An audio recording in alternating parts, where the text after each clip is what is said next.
You are now listening to Chakras and Shotguns.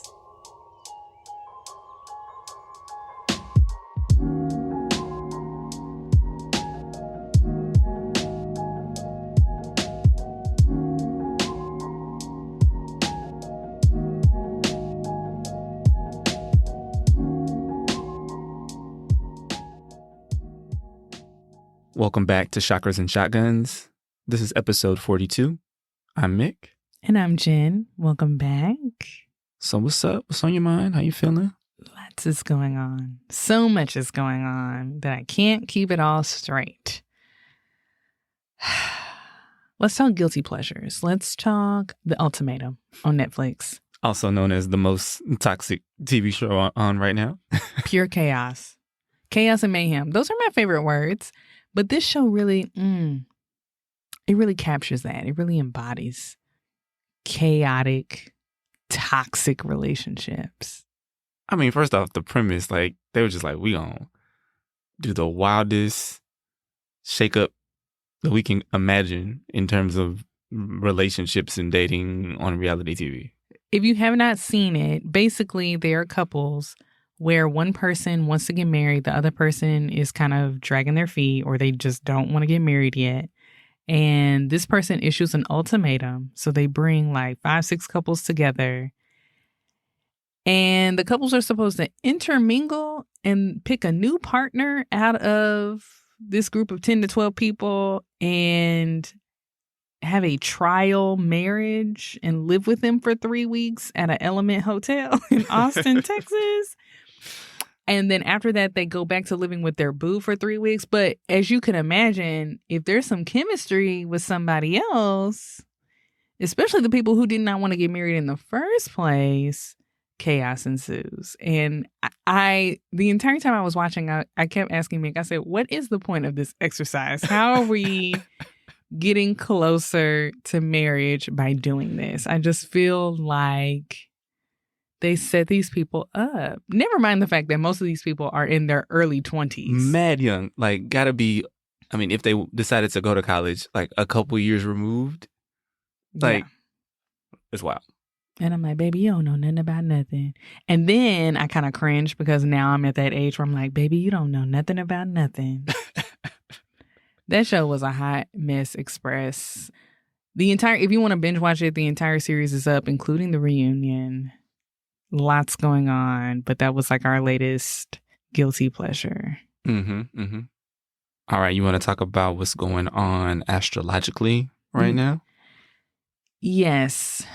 To preface that, let's talk about TikTok, okay? I finally, I don't post on TikTok, but I peruse TikTok. I peruse TikTok at night until TikTok has that account that tells me, baby, go to sleep. They're like, you've been scrolling for a while. Why don't we take some deep calming breaths? I thought recently that maybe I was getting into TikTok, but I still have not come across that yet. So I'm just imagining just how much time you're spending on there to keep getting this. You've shown it to me multiple times. And I'm like, I've been on here, I thought, just as long as you. I mean, if they're going off the number of videos in a period, I'm probably outpacing you, because if you don't capture my attention in the first 20 seconds and I'm looking and I'm like, oh, this is a full 3-minute episode. 20 seconds? Do you really give them 20? You don't think I give them 20? No. If I feel like you're about to draw this out and it's about to be some clickbait and you're not about to tell me anything, I just scroll. And so I think they're you've gone through a lot of videos, maybe you should go to bed. But you watch 4 videos in that span and then you're done. But anyways, so Instagram Reels, for me, the algorithm is giving me interior design. They're giving me beauty. They're giving me little funny videos. TikTok, the algorithm is giving me mermaid sightings, alien sightings, okay? Witch spells, manifestation, astral projection. My TikTok algorithm is wild. Let's talk about time travel. Is there really a whole agency that is untouchable by any other government, any other country, that just manages the timelines? We out here, okay? Astrology, chakras, breath work. That's what my TikTok timeline looks like. And it is a blessed. Okay. But the thing that I wanted to talk to you about is very time sensitive, and it's also like perfect timing because I've been trying to do more manifestation work, some visualizations. Me and Mik are kind of going through like life transitions. We got like things in the works that we're really trying to bring into fruition in like the next 3 to 6 months. And so right on time, TikTok has started sending me videos about a astrological event that just happened on April 12th. And it is the Jupiter-Neptune conjunction in Pisces. And hold up, wait a minute. I'm going to explain it because I know that sounds like a whole lot going on. But the TikTok girls are telling me that this is a once-in-a-lifetime event, and I think that's underselling it because the last time it happened was in 1856, and the next time it happens is going to be next century. And like when I did the math, Mik and my great-great-grandkids might be around to see it, and like they might also be in the paper for living to like 111. So all that being said, like pay attention because this is like a huge event happening and like very big energy going on right now. So Mik, do you want to tell everybody what a conjunction is? Yes. So if you go back to our episode that we did on astrology with Pooja Robinson, we talked about transits. And one type of transit is when two celestial bodies, they meet at the exact same point in the sky. And that's what a conjunction is. So basically, if you were to cut up the sky into pizza, like we talked about on our astrology episode, and you see those 12 slices, each one representing a different sign of the zodiac, going from Aries to Pisces, we would have this conjunction where Jupiter and Neptune are meeting in Pisces. So that's what's happening right now. All I can think about is conjunction, junction, what's your function? And let's get into it, okay? What does that mean for you? We're going to talk a little bit about the planets and what they even mean. So let's talk about Jupiter and what it rules over. It's the planet of luck, fortune, and blessings, okay? Neptune is the planet of the subconscious, dreams, art, entertainment, and psychic powers. So I'm already feeling some kind of way with like what we're working with just those two planets in general, but then they're meeting in Pisces. Yes, so let's talk a little bit about Pisces. Pisces is the astrological sign of dreams, illusion, and creativity. So a lot of astrologers are saying we are in this energetic moment where basically your dreams can come true. Things are coming, get creative, really get to the point where you're exploring within, get your meditation on, and really decide what you want out of life. Really, this is a time, again, where luck and fortune are going to be on your side. So you don't have to be tethered to what you think is practical. Feel free to really just let your mind go and be creative and call in the things you really want. These two planets are very much telling you that whatever your heart's desire, you can have that. You can let go of those limiting beliefs, those doubts. Jupiter is all about bringing in abundance, and Neptune is all about getting rid of doubt. So you combine those two together, and it's really about just, what do you want? So we said April 12th, and we know this episode is now out on April 18th. And if you're mad that we just not telling you about this, hold on. Or if you're just now catching up to this episode, it might be your bad. But know that Jupiter and Neptune are slow-moving planets. So they'll be in this space in Pisces until May 10th. So that's almost a month for you to get yours together, okay? I, for one, am really excited about this because I'm also in my Jupiter return, guys, which is supposed to be very lucky for me in my life. The two examples that I love to bring up, shout out to Pooja, Cardi B came out with Bodak Yellow during her Jupiter return, and we know that catapulted her to stardom. The other example is still a good example, but Donald Trump ran for president and won during his Jupiter return. And we know that that was luck, okay? So I'm trying to call in some amazing luck. Everything's like coming in. So I'm very, very excited. But it's just a really, really good time. I know everybody's like, oh, for this moon cycle and this 24-hour period. I love that this is like almost a full month of you to like really sit and just be real with yourself as to what you want and be unashamed about that. Yeah, this might be a good time to go back and listen to our episode about manifestation.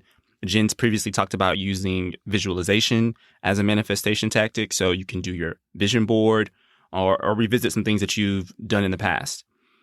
If you want to incorporate the elements, you can also see where Jupiter falls in your birth chart and go from there.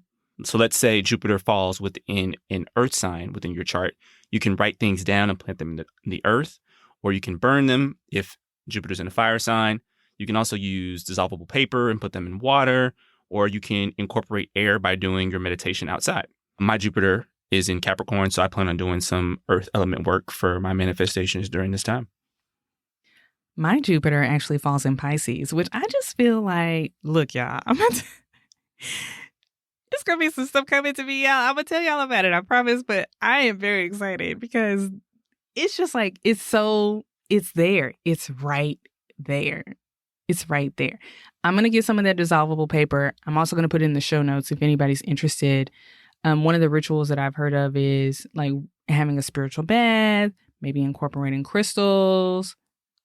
Go listen to the crystal episode about what crystals you can actually put in water. I love to use rose quartz, and I'll like put that in the bathtub with me, and then like writing down what you want, dissolving that in the bathtub, expressing gratitude, and kind of like letting that just go down the drain. And when you go down the drain sounds bad, but it's like you're sending it out into the universe. So I'm very excited. This is so great. All right. Well, since you're so excited, I'm excited to hear your breath work today, because I'm sure it's going to be a good one. Yes. So I think that we should just like keep this vibe going. And we're going to do a manifestation visualization exercise together. And we're going to wrap up with the affirmation that I also heard on TikTok that I have been incorporating and into like I've just been saying it randomly, like when I'm driving or even when I'm frustrated about something's not moving the way that I want it to, or just even when I'm just like sitting still thinking about nothing. So I've been starting to say it, and I like just can feel my energy shift, and it's very, very exciting. So let's get into it. Okay, find a comfortable seat or lay down if you wish. And we're going to take 3 cleansing breaths together. Inhale in through your nose, expanding your belly.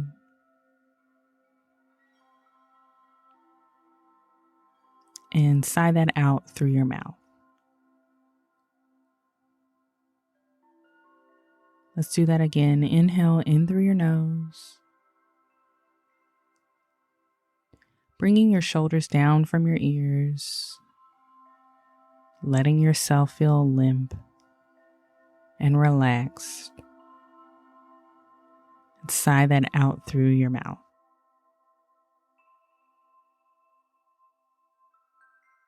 Last time together, inhale in through your nose. Can you release your tongue from the roof of your mouth? Can you sink a little deeper into your chair or your bed or the floor? And this time we're going to exhale, sealing our lips out through your nose.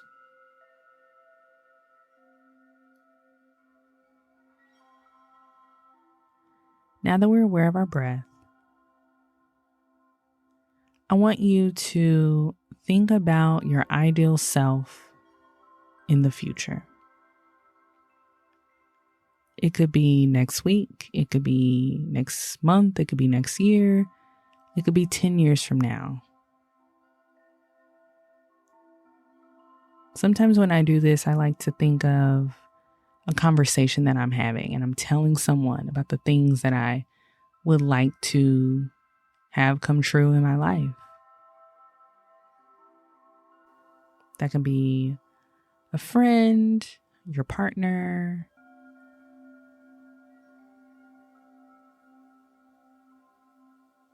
and what are you telling them? What are you sharing with them? Did you get that promotion that you wanted? Did you leave a situation that might not have been healthy for you? Are you physically healthy? Are you well? How does your body feel as you're telling this person?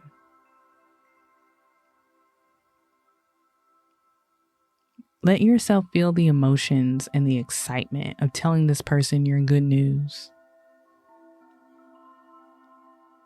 of all the beautiful things that are happening to you. You can smile if you want to as you're doing this breath work, as you're visualizing yourself happy and whole.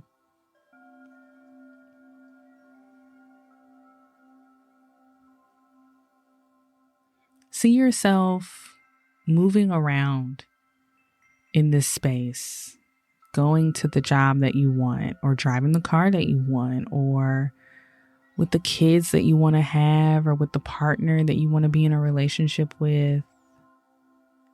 How do you feel? How do you feel living the life of your dreams?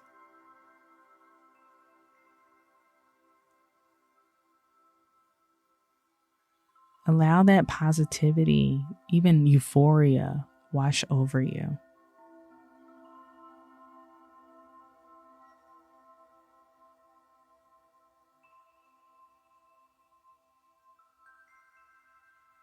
As we wrap up this breath work, this visualization exercise, I said I wanted to conclude with an affirmation that I've been incorporating in my day-to-day life over the past few days. And I want you to remember it. Say it in the morning. When you wake up, say it at night before you go to bed. Say it when you're driving. The affirmation is, show me how good it can get. Show me how good it can get. And that takes the pressure off of you and your own self-doubt and your limiting beliefs and these things that we've been told about what's practical and what's realistic and what we can have and what we can't have. You're just calling in from the universe, from God, from spirit, from your ancestors. Show me how good it can get. And surrender to surprise and delight. And let it all unfold. All right. Thanks for that, Jen. That was dope. Definitely hits home. All right, so let's jump into our main topic. We're getting back in the prepper bag. Really, this is more of like a reminder for you guys. It's kind of the perfect time of year to do a refresh of your prepping supplies.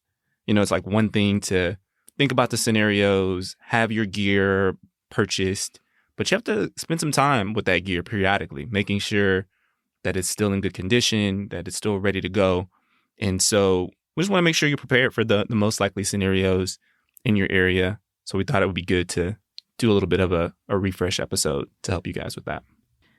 Yeah, I hope we're not overwhelming anybody, because all of our prepper episodes is like, you need to buy this, you need to buy that, you need to get that shiny blanket. What's that shiny blanket called? Mylar? Yeah. You got to get that shiny blanket. You got emergency water. You got a flashlight. You got a generator. You got solar panels. And then we're like, okay, now check it every 6 months. Like, but it's very important. It's very important, because what can easily happen is like you just acquiring stuff and then you don't even really know what you got. So a lot of preppers review their supplies every 6 months. You can correlate your refresh with holidays like Easter and Halloween, for example. I mean, you can do whatever you want to do. You can be like, first of the year, and then right before the kids go to school, I'm going to go through all my prepper supplies, or I'm going to do it in June and December. But just find something that, like, it'll be more top of mind for you, where you're like, okay, I can remember that. Yeah. Like, I change my toothbrush head on months that are divisible by 3 because I have to do it every 3 months. And that's the only way I can remember. Okay. Fun fact. I did not know that about you. You doing mental math on every time you brush your teeth. Okay. Well, I'm like, okay, it's March. I mean, it's April now. So I changed my toothbrush. Okay. I changed my toothbrush head. I did. Okay. Yuck mouth. Wow. You know what? Never mind. I'm not going to do it. So, guys, what should you be doing exactly as you go through your prepper spring cleaning? Let's go step by step. First off, do you know where everything is? We've moved things around our house a lot over the last few months. We have baby gear, kids' clothes that, kids are aging out of. And then when you incorporate another kid, it's like this rotation of like you're bringing out old stuff to see if the new kid can use any of that. The older kid is also aging out of stuff, so you're moving that out. It's just kind of a whirlwind of like stuff kind of getting moved in and out of the attic and the garage and the closets. And so there's that. And, we've also been trying to just spring clean everything else because things can get very out of sight, out of mind. If it fit in the pantry, that ain't none of my business. And then you start going through and you were like, do I really need rice vinegar from 2016? I don't think so. Let's throw that away. So in some of that shuffling, what happens is you might start moving other stuff around. So we have moved some of our prep stuff around, and you want to make sure you know where stuff is, because then if you have a shit hits the fan moment, or even just like a storm or something like light, you don't want to be wasting time trying to find where your stuff is. Yeah. So, confession on my part, like I have been confused on a few of my preps just because of all the shuffling that we've been going on. And I didn't do a great job of writing down exactly where everything was. So I would highly encourage the listeners out there to use the notes app in your phone. If you got Evernote, check that out as well. Don't just rely on mental notes, because that's what I was doing. And with all the shifting, I couldn't find stuff. So make sure you know where all of your equipment and supplies are located in your house. The whole time you were talking about you had to confess that you didn't know where everything was, I was just thinking about that Usher video the whole time. Put that on everything. Like, I was like, for real? You don't know where everything is? I don't, man.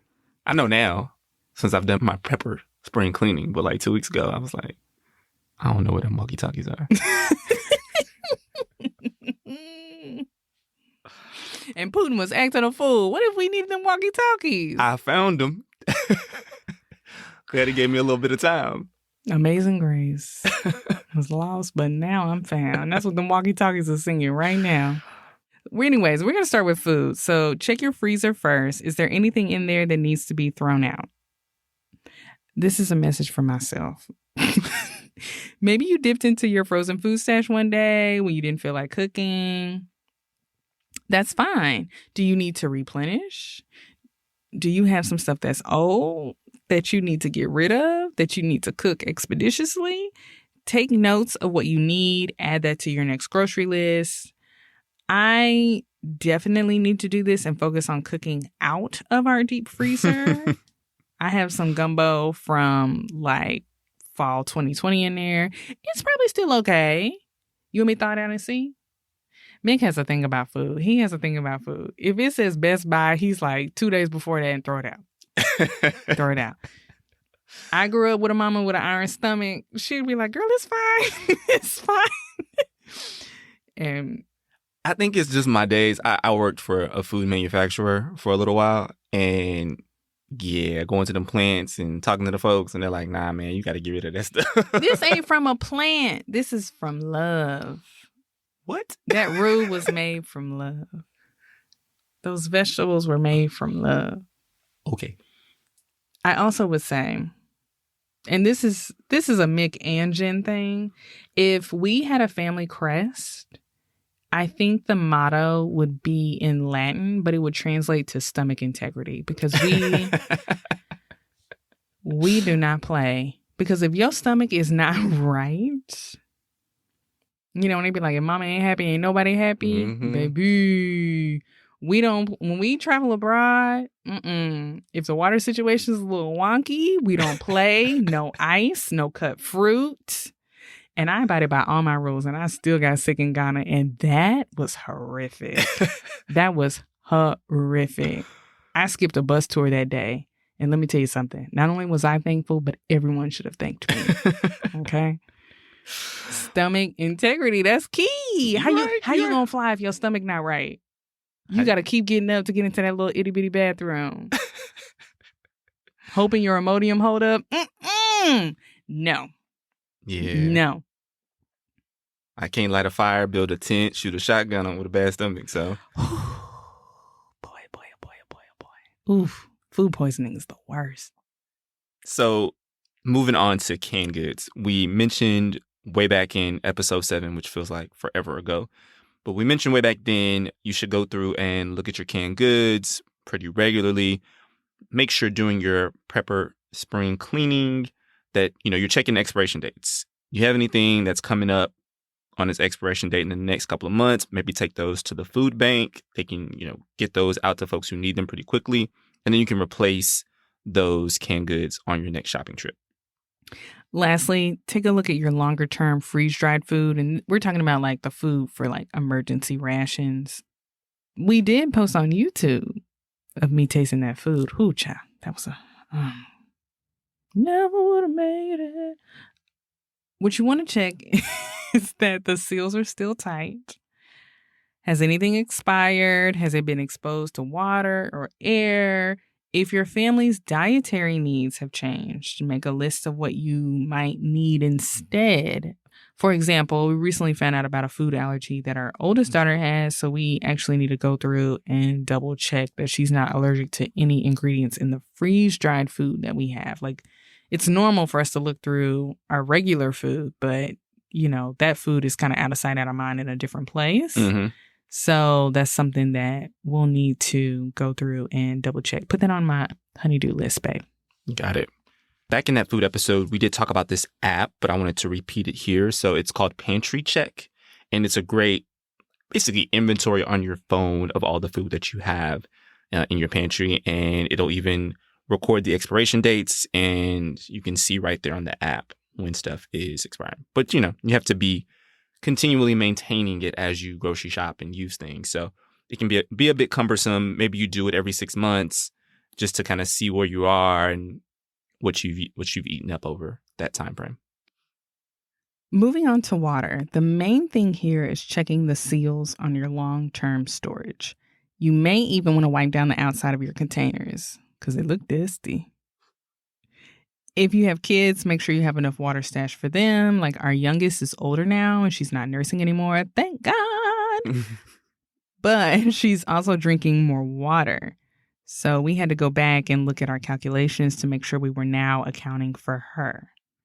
You also want to make sure that you're rotating your water appropriately. Remember that plastic deteriorates. We talked about this in our water episode. We actually had a couple of 5-gallon jugs explode in our pantry a couple months ago.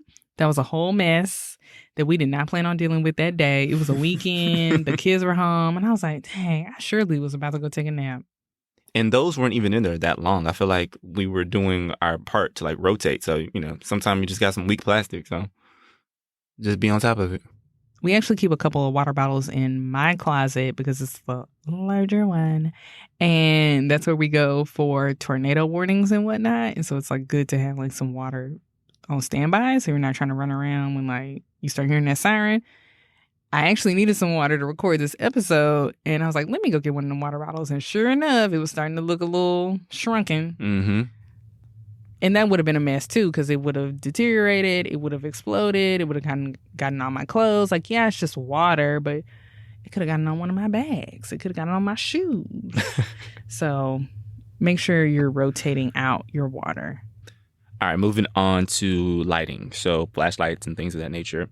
The main thing here is you want to make sure your stuff still works. check your flashlights to make sure the batteries still work. We actually had one flashlight that I use pretty regularly, and basically it just had so much corrosion in the battery chamber that we just had to replace it. So check those things. Make sure, when you need it, it's going to be working. Yeah, those LED lights that we mentioned, the lanterns, you want to make sure those are still operating fine. Yeah. I think what's necessary to check your lighting and make sure all your batteries are up and running is that you even know where your lighting is. So where are all your lights? We had a tornado warning. The fact that we have a whole setup for tornado warnings and we have one at least once, maybe twice a year these days, that's a problem. # climate change. I don't know. I'm just blaming it on climate change. Whatever. We had a tornado warning a couple weeks ago, and Mik moved some lighting around. That was me. And then life just went on, and those lights are still not in their proper spot. So, yeah, we got to go back and organize those. Yeah, that's on me. Next, you want to think about your bug out bag and your car bag. So a couple of things you want to make sure you specifically look at. So your food and water rations, as we said before, just want to make sure that stuff is not expired. The hand crank radio, that is a really important piece of equipment. We talked about how if it's an EMP or a nuclear situation, you want to make sure you have that hand crank radio to be able to get information. So test it out, make sure that mechanism is still charging things up when you crank the hand crank there. Again, check the batteries for your lights. You may have some kid stuff in your bug out bags, like some socks or like an extra pair of shoes for your kids. But, they grow. So make sure that stuff is still the appropriate sizes for them. And yeah, you're ensuring that they have what they need. Also, in bug out bags, I know, like for me, I have a lot of tools in there. So like my knife, I took it out of my bug out bag to work on this wood carving project, and it's still in the garage. I saw it the other day, and I was like, I need to go put that back in my bug out bag. So wow. I have it ready for that. So make sure those types of things are there. And then like my bug out bag has like some water filters and some fire starters, and I think when I bought them a couple years ago, I spent some time learning how to work them, but I haven't really gone back and refreshed those skills. So skills diminish really fast is one of the things that preppers talk about a lot, like how important it is to have just basic knowledge and skills of certain equipment and how to do certain things. And if you don't flex that muscle or exercise that muscle regularly, you will quickly lose that skill. Mm-hmm. So when you're going through your bug out bag, be thinking about what equipment is in here that I'm not used to using on like an everyday basis that I maybe need to go back and kind of refamiliarize myself with. It also might be a good idea, like when you're doing that, you're like, oh, and you may have done it the 6 months prior and you feel like you had to start from scratch. Maybe you put like a calendar appointment to do it every 3 months. Yeah. Maybe you do it in months that are divisible by 3, like March and June and September. December. You gonna do that? When you change your toothbrush heads. Am I gonna do what? Go refresh your skills on your bug out bag. I'm refreshing this deep freeze. I told you I gotta cook. You don't want to eat my old gumbo. And so to my point is, you only gonna get to it every 6 months. But if you can, maybe you do it every 4. I don't know. If you're ambitious and maybe you don't. I'm just trying to be practical here. Because, Chad, I'm tired. I'm not going to put anything in. But, like, if I don't put it on my calendar, then I'm not going to do it. That's fair. So, that's why I was suggesting that. I didn't say I was going to do it. I said maybe you can do it. And maybe you, being the listener, would find some value in that. And then maybe you can come scoop me and tell me how I go. Before we leave off of the bug out bag and the car bag, also think through the seasons. It might not be as pressing to have that super heavy overcoat in your car as we head into summer, especially if you're trying to be diligent about doing this every 6 months. So you might be able to pull that out and maybe change things around. On the flip side, if we're moving into summer, do you have enough emergency water? Do you have like maybe a battery operated fan, for instance? Something that you might need more of when it's hotter. Lastly, if you have guns, Check your ammunition supply. If you have a couple of different caliber guns, make sure you have plenty of ammo for each one. Mik tries to monitor like ammo prices and where to get ammo shortages, all of that good stuff. So that's also a good tip, especially if you're going to the range and you're shooting. Make sure you're trying to replenish periodically. Before we leave off on this topic, though, I just want to commend you, Mik, as my partner in life. Okay. Why did you say okay like that? I don't know where this is going. Because you feel like it's about to be some bullshit. Probably. It is. I want to commend you for being vulnerable and telling people that you are not putting things back in their place after you use them. And now that we have that on wax, so to speak, I can pull that up as audio evidence, whenever it suits me. So I'm proud of you for sharing. And I love doing life with you. Thank you. I just didn't want you to feel alone in the I don't put stuff back where it belongs club. So this is, me being supportive as a spouse. Because you are the founder, the chairperson, the exemplar of the not putting stuff back where it belongs I will club. sue you for slander. I'll do it. I'm going to take you for everything that you're worth. Call my lawyer. You're a clown. All right, guys. So I think that covers the major areas. Obviously, think about other things like your first aid kit or maybe like your walkie-talkies and make sure those are working properly. But, you want to make sure your food, water, any type of bug out bag equipment that you have, those are the main things you want to make sure you're refreshing and are up to date with. So take this time to just go back over your stuff and make sure you're up to date with all of that. So to end the episode, we wanted to do an As Seen on TV segment. We haven't done one in a while. So if you're new here, welcome. This is a segment where we point out random things on TV that remind us of spiritual concepts that we've studied. So we watched the Ultimatum, right? But we've also been watching Moon Knight on Disney Plus. And y'all know we like Marvel. And we like Marvel shows. Caveat. This one's been a little harder for me to get into, despite the spiritual aspects that we're going to talk about. I'll just say a Disney Plus Marvel show is different from a Netflix Marvel show, okay? I think it could have been a little darker. I think the fight scenes could have been a little bit doper. I think it could have been less campy, even though Luke Cage was like hella lame to me. But yeah, that's neither here nor there. We've talked about Cloak and Dagger from back in the day. Rest in peace to that show.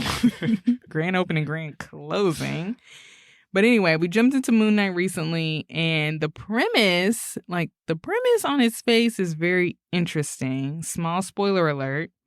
But basically, Moon Knight is about this guy, Stephen Grant, who doesn't remember things that happened to him while he's sleeping. We learn in the first episode that when he blacks out, he's being guided by an Egyptian god named Khonshu to disseminate justice. He has like this alter ego that's like a mercenary, and that justice sometimes involves killing people. Yeah. So what's interesting about this is I think about a conversation that Jen and I commonly have. And we've read it. People on TikTok have talked about this. But basically, it's like any of the wild stuff that you see on TV and Hollywood, on movies, whatever. People are like, nah, this stuff is like a real reflection of what's actually happening in the world. And some people even say, like, we're being conditioned as a society by the entertainment so that we are basically like warmed up for the eventual revelation that things are real. So it's kind of like, I'm going to toss out this, was it the TVA that was in Loki? Because there's really these like timeline people that we were talking about earlier, right? So it comes up a lot. And so I just thought it was like interesting. I mean, I won't go down the full like conspiracy theory TikTok rabbit hole, but I will say like Moon Knight specifically, a few things that are real come to mind. What do you think? to that point, and I said this to you years and years ago, I was like, I think our reality is 1 to 2 steps behind our imagination. Mm-hmm. Like our imagination's only slightly ahead. Like it's not just like so crazy. Honestly, if I saw a video of some dude like shooting webs out of his wrists in Brooklyn or in Queens, Spider-Man's from Queens, let's put some respect on his name. I probably, like, I'm serious, I don't think I would be fazed. I don't think I would be fazed at all. I'd be like, oh, okay, cool. I mean, do y'all see what they're injecting into the chicken? Like, why not? Sure. You know, but if they like announced that they were actually going to give Black people reparations, I'd be like, what?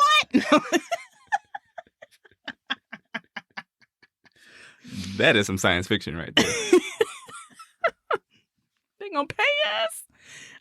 I believe when I see it. I believe when that check clear. Is it a trap? If I catch this check, is it a trap? They gonna get me like they got Ryan Coogler at Bank of America. Remember that show Trap Car when it was like set up the cars to get stolen?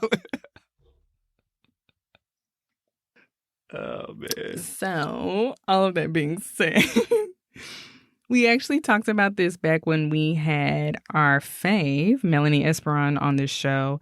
There are a lot of people out there who have developed their senses to the point that they can easily interact with spirits on the daily. So, the way Moon Knight brings in the Egyptian deity Khonshu is very much like that. It's like clairaudience, like he just like hears the voice. Sometimes it's clairvoyance, like he sees Khonshu. I wonder if there's even like, there is like a little bit of claircognizance in there too. Mm-hmm. I don't want to spoil too much, but you know, how this one character who kind of doesn't know what's going on, like figures out what's going on. Mm-hmm, mm-hmm. He just kind of instinctually does it. He just knows. Yeah. So I think that's very interesting. So seeing that character, Mark is the mercenary, Steven is kind of like, of course, he's like the British dweeb. Yeah. So seeing this character interact with the deity that no one else can see, it definitely makes me think that, you know, I just kind of, it's really interesting how a lot of these comics are so old and they're capturing concepts that I think the collective, so to speak, is just now figuring out. Mm-hmm. Like psychics, when I was growing up, it was all about Miss Cleo, and then she was a scammer, and so like nobody was really like, you had to be into some really, really weird shit to be talking about auras and chakras, and you know, you were just like, oh, you on some other stuff. You live on a commune with like other people. Hope it ain't a cult, baby. I'm gonna pray for you, and that's like. That's it. But like now you go on TikTok and it's like, oh yeah, girl, I was working on my heart chakra the other day and I astral projected, and it's like, whatever, on my TikTok. That's my TikTok. So, you know, whatever. But anyways, I think it's really interesting. I always ask Mick, I mean, like, so like, was Stan Lee like on LSD? Like, what was he doing? Yeah. He was clearly looking forward in the timeline or something to figure out. Like, how? Like, baby, how? How were you? What's the other one? Jack? Kirby. Yeah. Yeah. I was like, what was y'all on? They were doing ayahuasca. Writing down the stories. Anyway. No, but so what's wild to me specifically about Moon Knight, I remember like I heard it was coming out and I went in like on Wikipedia. I wasn't really familiar with this comic. I was a comic book nerd as a kid, but like I wasn't really into Moon Knight. I think you had to like really be in the deep cuts to catch Moon Knight. But I like went to Wikipedia, read about the story, and I was like seeing this and I was like, this kind of reminded me of something that really happened in real life that I remembered vaguely though. I had to go back and Google it to get all the facts right. But basically back in 2013, I had just moved to Chicago and the company that I worked for had an office in Omaha, Nebraska. And we did some like orientations there. And I vaguely like remembered like there was this murder case going on around that time when I was in Omaha. And so I Googled it recently and was like trying to get all the facts. And basically this guy, his name is Nico Jenkins. He was convicted of killing 4 people in August of 2013. And it was like he like over the course of a couple of weeks, like just went on this killing spree. And it was like very random, like how the bodies were found and stuff. But his main defense in court was that he was carrying out sacrifices to the Egyptian god Apophis. And in Egyptian mythology, like this is the Egyptian god of chaos and is like the arch nemesis to Ra, which is the sun god. So like sun, moon, almost. He's not really the god of the moon, but it's like kind of close there, you know? So I was just like, whoa, this is like super weird and freaky that like that actually happened in real life. And like that's what the show was kind of like depicting almost. So I don't know. It kind of just like, I was kind of hitting Moon Knight with the side eye. I was like, I know this like was created back in the 70s, but I'm still like, Cardi B, like, yo, how convenient is that? You know what I mean? That actually made me think of another TikTok video. Okay. This was on JK Ultra's page. Okay. Page? What do you call him on TikTok? Profile? You know better than me. You be getting I don't know, child. I'm in my mid-30s, baby. I don't know. Anyways, she was talking about this card game that came out in 1995 called the Illuminati card game. Yes. And basically, the Illuminati card game plus this other game that this company came up with, the CIA was like, baby, y'all are doing too much. And they raided that office. They were like, you're doing entirely too much. And so there's some parts of it that you can actually read about on the CIA website that they've like since released to the public. But this Illuminati card game that came out, I repeat, in 1995, the purpose of the game was to bring about the apocalypse and the coming of, like, the Antichrist. And some of the cards in that game, like, people always talk about how the Simpsons predict things. Some of the cards in that game, like Hillary Clinton was in that game. I think Donald Trump was in that game. There's a terrorist attack on the Twin Towers. This is 1995. There was a secret meeting at a pizza place. And if you remember, QAnon hit up that pizza place because they thought it was a pedophile ring. Pizzagate was the whole thing, right? Yeah. Osama bin Laden had the Illuminati card game, y'all, when they killed him and they looked at his bookshelf. Like, CIA was like, these are the books and items that were on Osama bin Laden's bookshelf. Like, this is just wild. Like, it's just like, what? It's like something else I wanted to, like, get into a whole black hole and, like, read about. But it's just so weird. There's, like, so many things. And, like, of course, people are like, are we in a simulation? Or are people seeing the future and this is how they're, like, I don't know, getting that out into the world? It's just very, very bizarre. So that story is very strange. Yeah. And I guarantee you, if I heard that story in 2013, I was like, this guy is a freaking nut job. Throw him into the nut house. That baby's nuts. But who knows? I think that's kind of this weird space I'm getting into, is like, I think I've kind of gotten to the point where I'm like, nothing's off limits when it comes to what is believable. Yeah. Like I said, Hulk smash. He could show up at an Atlanta Hawks game tomorrow. And I'd be like, oh, okay. Have you heard about the lead in the water? This is totally believable. And so I'll be on TikTok and I'll be like, yeah, why not? Mermaids are washing up on the beach in Kenya. Why not? Why not? Sure. We've only explored 5% of the ocean. Why not? You know? So I'm probably going to be in our next photo shoot in tinfoil hat, but that's my business. All right, so why don't we wrap up this weird-ass episode? We didn't touch on everything. We didn't touch on the ultimatum. We didn't touch on the conjunctions. We didn't touch on pepper spray cleaning. Now we're talking about Moon Knight and Egyptian gods telling people to kill folks and mermaids. So yeah, y'all got a whole lot in this episode. If you have any questions, shoot us an email. If you want to talk about some weird stuff that you're into, that you saw on TikTok or whatever, email us at chakrasandshotguns@gmail.com. You can also find us on Instagram and YouTube. If you'd like to join our Chakras and Shotguns community, you can support us on Patreon. And finally, if you're loving the show, please subscribe and give us a 5-star rating wherever you listen. And, you know, type a little text in there. Tell us how you're feeling about the show. People read those reviews, and it's really helpful for new users. So we really appreciate that, guys. Thank you. Namaste.